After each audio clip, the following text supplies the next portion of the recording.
Islam came, of course, into Egypt first and then into North Africa, and that became Muslim-ruled territory in the classical period very early.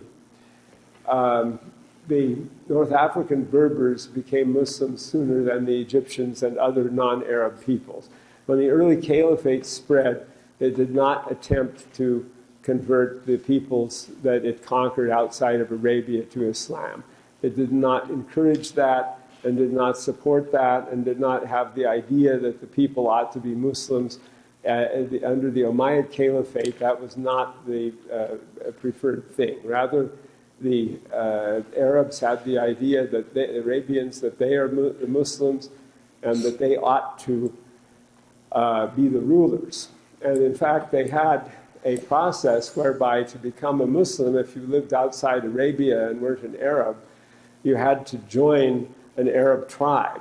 And that meant that you had to find a specific patron who would take you in, who would be like your patron and you would be like the client. So it was a client-patron relationship. And the people who became Muslims that way outside of Arabia were called the Mawali. And they were viewed under the Umayyad Caliphate as being sort of a second class. And if one finds that too alienating, one should think, well, that's not too different from the idea of citizenship, whereby through a process of naturalization, you become a full citizen here in the United States. So it was kind of a process of naturalization. When the Umayyad Caliphate collapsed, this distinction gradually disappeared.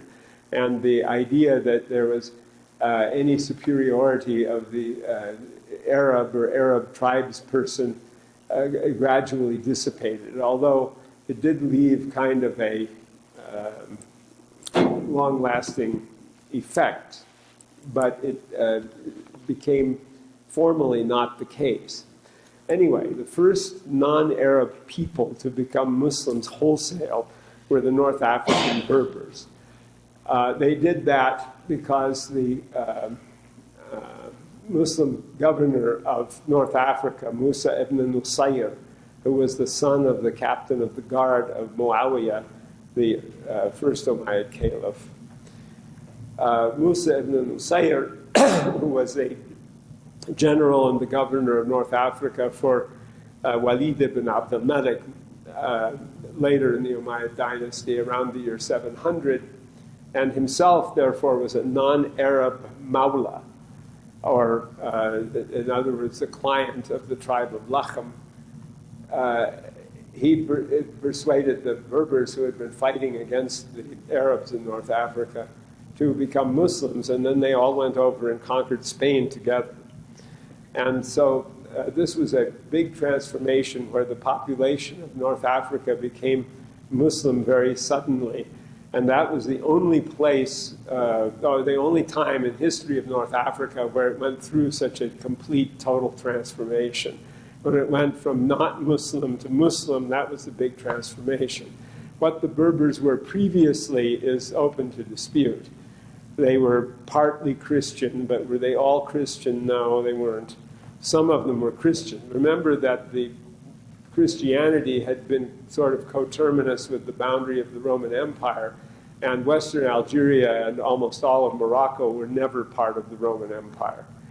The Romans never conquered the high Atlas Mountains, and they were controlling in eastern Algeria and Tunisia mostly, where the people may have become mostly Christian. So there was certainly a pre-Islamic Christian population in North Africa, which completely disappeared eventually. There was also a Jewish population, which remained in North Africa until the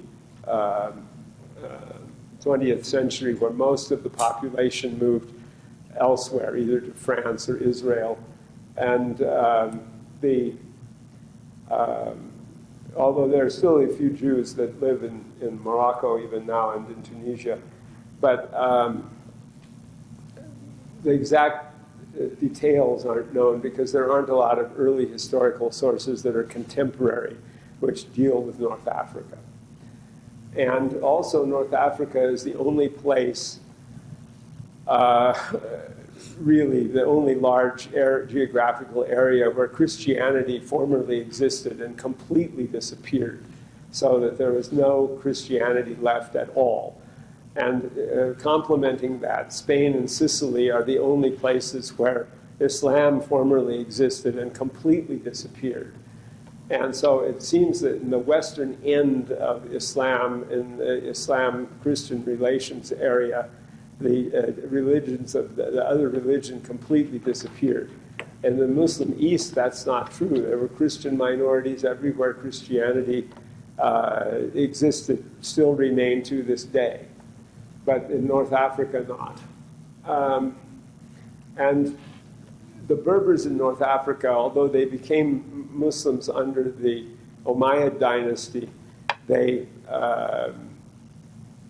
were mistreated by that dynasty, partly because of the dissonance between its idea of the superiority of the Arabs and the idea of Musa bin Nusayr that all you Berbers could be equal to the Arabs if only you become Muslims. And that led to the Great Berber Revolt in 740, which completely destroyed the unity of the caliphate forever. So the Muslim caliphate, although it had various revolts in it that had occurred previous to 740, from 740 on was never united again. That was the end of Muslim political unity forever. And since 740, the Muslims have never been politically united. And the Berbers in North Africa then, when they rebelled against the caliphate, they didn't declare themselves non-Muslims. Instead, they elected their own caliph and continued the idea of Islam under a caliphate, now a Berber caliphate.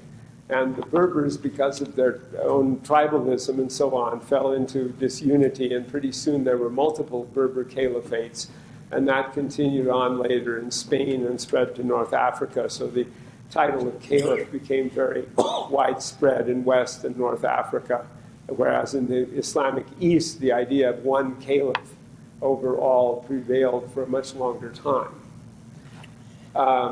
So after Morocco and Algeria separated from the caliphate, and that also led to the loss of Spain in 746, which was the end of Umayyad rule in Spain. And after that, Muslim Spain also became independent from that date. So Muslim Spain was only under the Umayyads from 711 to 746, a mere 35 years. And after that, Muslim Spain was independent henceforth and never again under the Eastern Caliphate. And so this was a very important development in Islam politically, because one of the first things that needed to be done to separate the religion from the caliphate and the political expression of it in the caliphal state was for the universal rule of the caliphate to be terminated, and it was at that time in the Berber Revolt. Then Cairo in Egypt and El Qayrawan, and then succeeding it, Tunis and Tunisia and Fez and Morocco became great centers of Muslim learning. This developed over some centuries. The Maliki school of jurisprudence prevailed in most of North and West Africa, the Shafi'I in Cairo, Lower Egypt, and East Africa. So 2 of the 4 schools of law became prevalent in Africa.